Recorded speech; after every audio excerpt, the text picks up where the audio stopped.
नमस्कार साथियों, आप सभी का स्वागत है आपके अपने YouTube channel daily GK master 2.0 पर। आज अपन पढ़ने वाले हैं आरआरबी की एग्ज़ाम में शुरू होने वाली है 25 नवंबर से। ठीक है, 25 नवंबर से और 29 नवंबर तक की एग्ज़ाम में आपकी चलने वाली है। तो आपके एग्ज़ामों के लिए हम क्लासें लेकर के आए हैं जो काफ़ी ज़्यादा इम्पोर्टेंट क्लासें होगी, जिसमें जीके और जीएस वाली क्लासें हैं, इम्पोर्टेंट है। एएलपी एनटीपीसी, इसमें आरपीएफ वाली भी एग्ज़ाम आ गई और एसएससी वाली भी आप कवर कर सकते हो। तो इस टॉपिक से अपन कवर करने वाले हैं कितने क्वेश्चन, टॉप 50 क्वेश्चन कवर करने वाले हैं। प्लीज़ आप वीडियो के लास्ट तक बने रहना और अपने भाई को सपोर्ट करते रहना। हम डेली क्लासेस लेकर के आते हैं, टेलीग्राम का लिंक डिस्क्रिप्शन में होगा, ज्वाइन कर लेना, आपको वहाँ पर पीडीएफ फाइल मिल जाएगी। तो शुरू करते हैं बिना किसी देरी से पहले क्वेश्चन से। पहला क्वेश्चन है, कच्चे माल से विभिन्न उत्पादों का अलग करने के लिए किस विधि का उपयोग किया जाता है? तो कौन सी विधि है जिसे कच्चे माल से विभिन्न उत्पादों को अलग करने के लिए उपयोग किया जाता है? तो इस विधि का नाम है आशिक आसवन। आशिक आसवन ये विधि है, इससे अलग किया जाता है कच्चे माल के विभिन्न उत्पादों को। ठीक है, इसका बी राइट आंसर हो जाएगा। सारे के सारे इम्पोर्टेंट क्वेश्चन होंगे, एक भी क्वेश्चन एग्जाम से बाहर जाने वाला नहीं है, क्योंकि इन क्वेश्चनों में अब से पहले क्वेश्चन पूछे भी गए हैं और कुछ क्वेश्चन लेकर के आए हैं जो आगे पूछे जाएंगे। अगला क्वेश्चन है, एक डेटा सेट का प्रसरण 9 है तो मानक विचलन ज्ञात कीजिए। एक डाटा सेटा का प्रसरण 9 है तो इसका मानक विचलन कितना होगा? 3 होगा। ठीक है, कितना होगा? 3 होगा, ध्यान में रखना। भू आकृतियों की स्पष्ट समझ के लिए कौन सी अध्ययन सामग्री होती है? तो इनकी अध्ययन सामग्री होती है भूगोल शास्त्री। इनकी भू आकृतियों की भूगोल शास्त्रियों की स्पष्ट समझ के लिए अध्ययन सामग्री होती है। इसका सी राइट आंसर हो जाएगा। निम्न में से किस खेल से गीत शेट्टी खिलाड़ी संबंधित है? गीत शेट्टी खिलाड़ी संबंधित है निम्नलिखित में से। तो कौन सा खिलाड़ी शेट्टी संबंधित है? ये है बिलियर्ड्स। क्या नाम है इसका? नाम है बिलियर्ड्स, खिलाड़ी से संबंधित है। इसका बी राइट आंसर हो जाएगा। अगला क्वेश्चन है साथियों, किस मिस फिलीपींस को दिसंबर 2015 में 64वीं मिस यूनिवर्स का ताज पहनाया गया है? तो 64वीं मिस यूनिवर्स का ताज पहनाया गया है। इनका नाम क्या है? इनका नाम है पिया ओलोंजो वितरजेविक। ठीक है, ध्यान में रखना, इम्पोर्टेंट है। इसका ए राइट आंसर हो जाएगा। अगले क्वेश्चन की ओर बढ़ते हैं।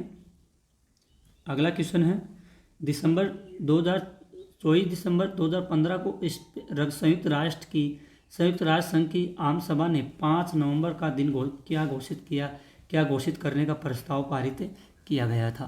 तो ये किया गया था विश्व सुनामी जागरूकता दिवस घोषित किया गया था। कब? 24 दिसंबर को।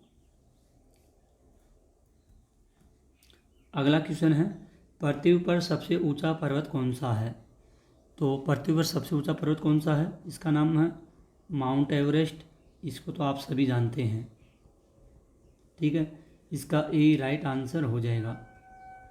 अगला क्वेश्चन है, लेंस की दीवार को किस में मापा जाता है? तो लेंस की दीवार को मापा जाता है, किस में मापा जाता है? ये डायोप्टर में मापा जाता है लेंस की दीवार को। ठीक है, इसका बी राइट आंसर हो जाएगा। क्वेश्चन है अगला, निम्नलिखित में से कौन सा मोटर ग्राइंडर में प्रयोग किया जाता है?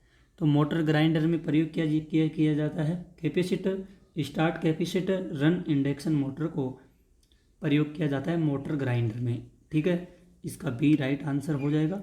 साथियों, इम्पोर्टेंट क्वेश्चन है, इसमें किस क्वेश्चन जीके ज्योग्राफी के भी हैं, हिस्ट्री के भी हैं और जीएस के भी हैं। आप लास्ट तक ज़रूर बने रहना, ध्यान से पढ़िए। भारत के किस राज्य में पोलो खेलों का प्रारंभ हुआ था? तो पोलो खेल का प्रारंभ हुआ था मणिपुर से। इससे हुआ था, मणिपुर में सबसे पहले खेलों का प्रारंभ हुआ था, पोलो खेल। ठीक है। अगला क्वेश्चन है, पृथ्वी दिवस कब मनाया जाता है? तो साथियों, पृथ्वी दिवस कब मनाया जाता है? ये 22 मार्च को पृथ्वी दिवस मनाया जाता है। अगला क्वेश्चन है, किस गति के कारण शीशों पर बच्चा ऊपर और नीचे जाता है? किस गति के कारण? इसमें गति होती है साथियों, दोलनी गति होती है। कौन सी? दोलनी गति। अगला क्वेश्चन है, निम्न में से कौन सा विवाह का एक ऐसा रूप है जिसमें जीवन साथी सामाजिक वर्ग के बाहर से होना आवश्यक माना जाता है? तो ये होता है एक्सोगमी। ठीक है, ध्यान में रखना, ये काफ़ी इम्पोर्टेंट क्वेश्चन है, ये कई बार क्वेश्चन पूछे गए हैं। निम्न में से किस ग्रह के वातावरण में अधिकांश डाइऑक्साइड पाई जाती है? तो डाइऑक्साइड किस में पाई जाती है? शुक्र में डाइऑक्साइड पाई जाती है। अगला क्वेश्चन है, किस भारतीय मूल के लेखक को मेलर जीवन गौरव पुरस्कार से सम्मानित किया गया है? कौन सा है? मेलर जीवन गौरव पुरस्कार से सम्मानित किया गया है। कौन सा ये? इनको किया गया है, किनको? सलमान रश्दी को सम्मानित किया गया है। इसका सी राइट आंसर हो जाएगा। और एक क्वेश्चन भी साथियों काफ़ी इम्पोर्टेंट क्वेश्चन हो जाएगा, किस ग्रह को सुबह का तारा या शाम के तारे के रूप में जाना जाता है? सुबह का तारा या शाम का तारा, किसको जाना जाता है? शुक्र को जाना जाता है। अगर साथियों आप लोग दोस्तों कोई भी भाई बहन हमारे चैनल पर पहली बार आते हो तो प्लीज़ मैं आपसे निवेदन करता हूँ, आप चैनल को सब्सक्राइब पहले कर लीजिए और बेल आइकन को ऑन कर लीजिए ताकि वीडियो डलते ही आपके पास नोटिफिकेशन आ सके। 14 दिसंबर 2015 को एक संगीतकार के रूप में किस वायलिन वादक को उसकी उपलब्धियों के लिए 2016 जेनेसिस पुरस्कार से सम्मानित किया गया है? तो सम्मानित किया गया, इनका नाम है इत्ज़हाक पर्लमैन को ये सम्मानित किया गया है। अगला क्वेश्चन है, स्मोक एक प्रकार का वायु प्रदूषण है जो धुएं और हवा में धुंध का मिश्रण होता है, उसे क्या कहा जाता है? स्मोक है, वायु प्रदूषण में है, जो धुएं और हवा में धुंध का मिश्रण होता है, उसे क्या कहा जाता है? तो इसको कहा जाता है डिलिप्टिंग ओजोन। ठीक है, डिलिप्टिंग ओजोन इसको कहा जाता है। इसका सी राइट आंसर हो जाएगा और इसको ध्यान में भी रखिएगा। क्वेश्चन है, निम्नलिखित में से किसका नाम भारत के पहले स्वतंत्रता संग्राम से संबंधित है? तो स्वतंत्रता संग्राम से संबंधित बताया गया है, इसका नाम है अशफाकुल्ला खान। इसको पहले स्वतंत्र संग्राम से संबंधित बताया गया है और इसको आप लोग इम्पोर्टेंट क्वेश्चन ज़रूर कर लेना क्योंकि ये इम्पोर्टेंट है और इसका सी राइट आंसर भी हो जाएगा। अगला क्वेश्चन है, वह कौन सा मूल तत्व है जो सभी जैविक यौगिकों में उपस्थित है? उपस्थित होगा कार्बन। ये सभी जैविक यौगिकों में उपस्थित है कार्बन। अगला है, एंडी मर्रे से पहले कौन ब्रिटिश विंबलडन चैंपियन था?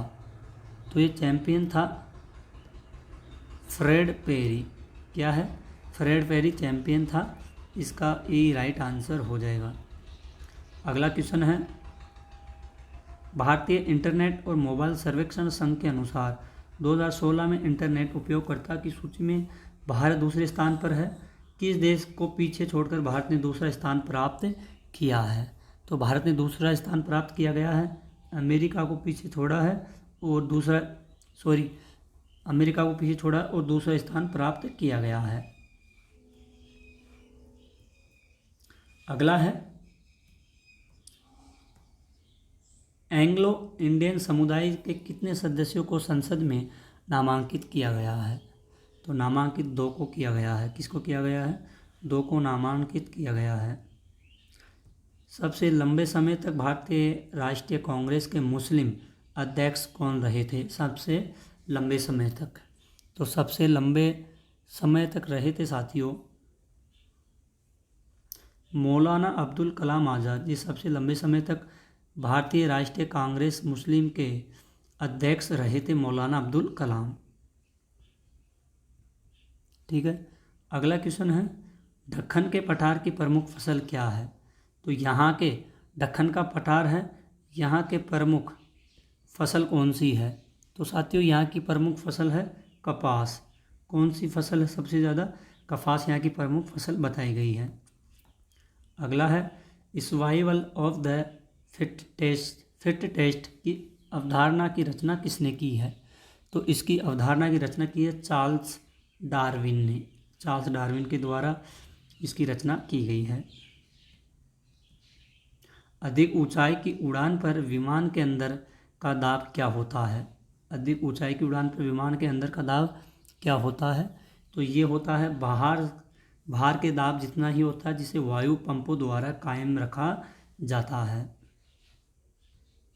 अगला क्वेश्चन है बंकिम चंद्र चटर्जी द्वारा कांग्रेस सत्र में पहली बार वंदे मातरम गाया गया था। पहली बार कब गाया गया था? ये गाया गया था सन 1896 में। सन 1896 में पहली बार गाया गया था। ठीक है, इसको ज़रूर इम्पोर्टेंट कर लेना। ये बंकिम चंद्र चटर्जी के द्वारा गाया गया पहला बार वंदे मातरम था। अगला क्वेश्चन है LAN का किसका लघु रूप है? LAN का लघु रूप है लोकल एरिया नेटवर्क।